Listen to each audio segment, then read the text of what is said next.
they don't move any kind of distance. So that, like, if I was gonna hunt early archery season and it's 105 degrees, I'm gonna try to set up about 50 yards from his bed. Like, 'cause he may not move no more than that till after dark. Oh, He's gonna be laying somewhere where he can get everything he needs is right there, and he's not moving. A lot of our cypress ponds have pine trees that are this big around out in them, to where back in the early 1900s when they logged, they didn't go out in the pond and cut that cypress tree. Cut that pine tree. So it's just a huge tree, and it'll have a dry spot at the base of it. And I'll go all the way out there and look at that one tree, because 9 times out of 10 there's a bed there. that reminds me of one thing I meant to ask you earlier about the bed. When you're finding those beds that you're going to mark and come back to, when you find that bed, is it just wallowed out? I mean, hair in it, nasty, like smells like a deer. Yeah. So that's what you're looking for specific. Because I'm sure you've seen it, especially walking around in maybe some pines or something like that. You'll walk up and there'll be like a little bed right there, or maybe a couple beds. Like it's probably goats, but you're looking for something worn out. Yeah, if it's not worn out, then I pretty much just assume it's a night bed or something that gets used occasionally, or something that's not something I keep track of. Yeah. And then do you have to find buck sign associated with that bed? I wouldn't say I have to if it's 100% safe. Like if it has all the features it needs to be safe, then I wouldn't have to. But 99% of the time, there's a rub or something there anyway. Mm-hmm. And those little high spots out in the swamp that you find them laying on, I mean, are you just looking at a map and being like, that looks like a terrible place to go walk, I'm just going to go wade through it? If I'm looking for beds, yeah. But if I'm looking for beds specifically, get on that, get on whatever. And down here, like a cypress tree is gray. When you're looking at it on the map, it's gray, and you can pick out if it's a pine or an oak or something that's going to be green. A lot of our cypress ponds have pine trees that are this big around out in them, to where back in the early 1900s when they logged, they didn't go out in the pond and cut that cut that pine tree. So it's just a huge tree, and it'll have a dry spot at the base of it. And I'll go all the way out there and look at that one tree, because 9 times out of 10 there's a bed there. Okay, so that's how you can pick them out, basically. I've seen that on the maps, like looking around down here. Also, like when we're talking about swamps and stock hunting and just staying active while hunting instead of like just burying down one spot, I feel like you get a better lay of the land in one day, not only to see a lot, depending on like again how fast you walk. Sometimes you said you walk fast, but other times you really take your time working through it. But also seeing how maybe movement shifts a little bit in the swamp versus like just finding sign. I'm going to climb a tree right here because I think it's good, but maybe they're moving 80 yards down, 100 yards down, and you don't see them versus working your way all the way through. You have a better chance to potentially see them at that point. Yeah, I think you definitely see, because, one day they're here making sign, the next day they're over here making a little sign, especially like pre-rut.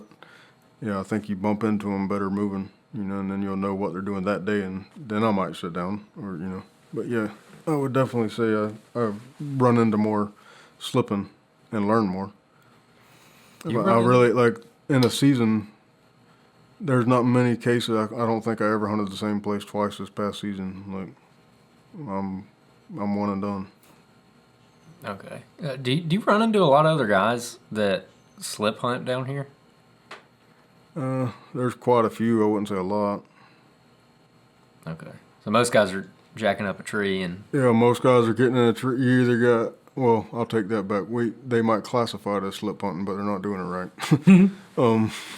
There's guys, you'll run into 75% of the guys in the tree, and then the other ones are just walking around with a gun. They're not...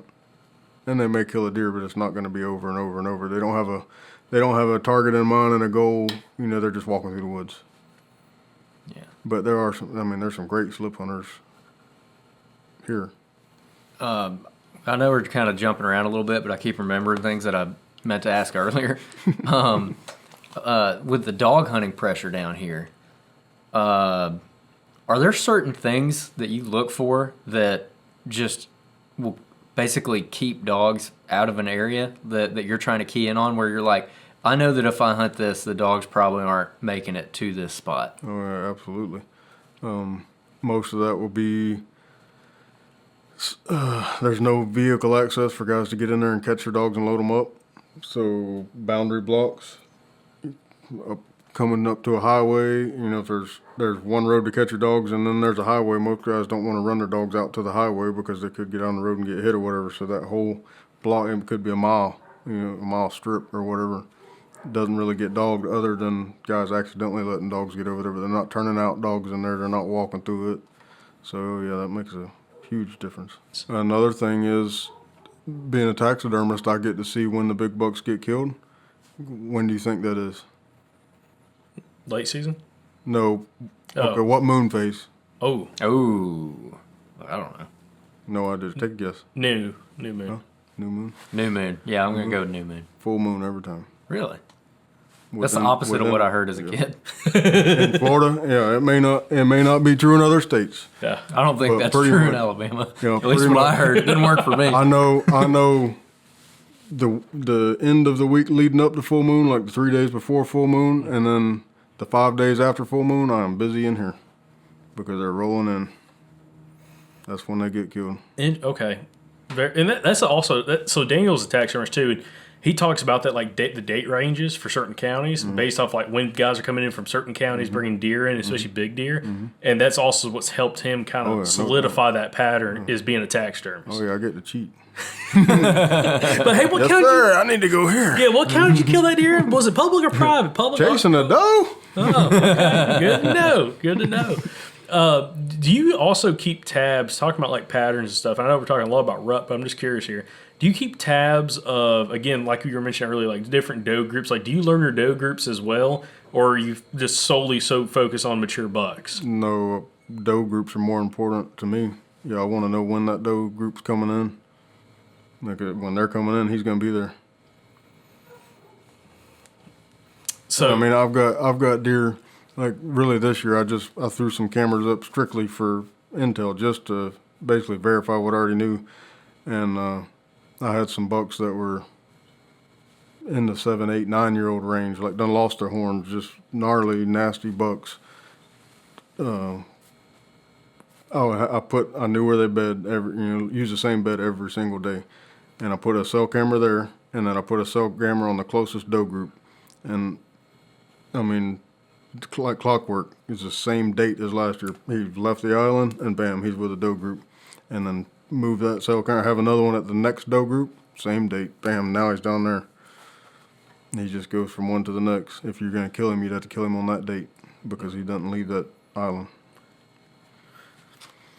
Now, going back to you being a taxidermist too, like I'm sure you probably got some regulars who are bringing some deer in every single season.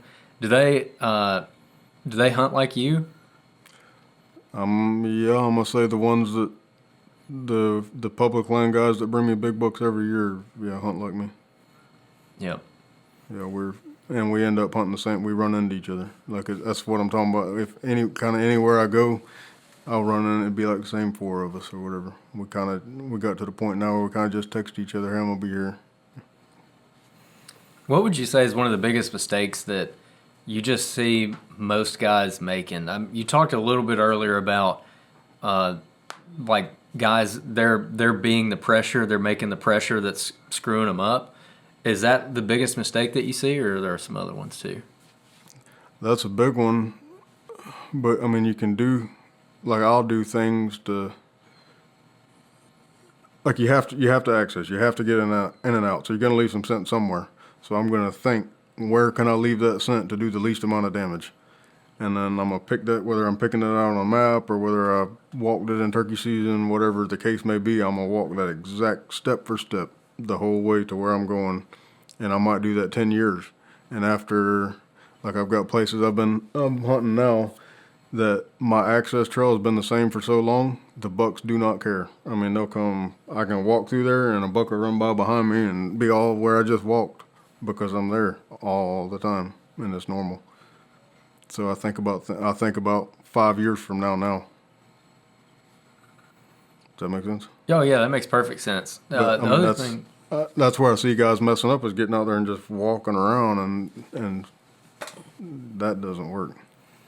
But you're still seeing that in some areas, bucks are not getting wary of your scent if you're walking the same trails. Yeah. I mean, because I've been say if I've been hunting a place 10 years, there's not a 10-year-old buck out there. You know, so whatever deer is alive, I've been walking that exact trail his entire life. And it's just another day to him. Yeah, he walked through here. Okay. Also, another thing I wanted to ask, when it comes to, again, targeting mature bucks, specifically the swamps, deep south, talking Florida here, what is some of the most important things that people need to pay attention to if they're going to try to do this, and whether it's a different part of the state or maybe swamps in like Louisiana or anything like that? What are things that you have to pay attention to if you want to target mature bucks? And again, I would call it really aggressive training, even though we use that term specifically for like elevation change, but like stuff that's hard to hunt with water and thick cover. What do you have to stay focused on in order to try to become successful hunting that kind of stuff for mature deer? To start off with, it would be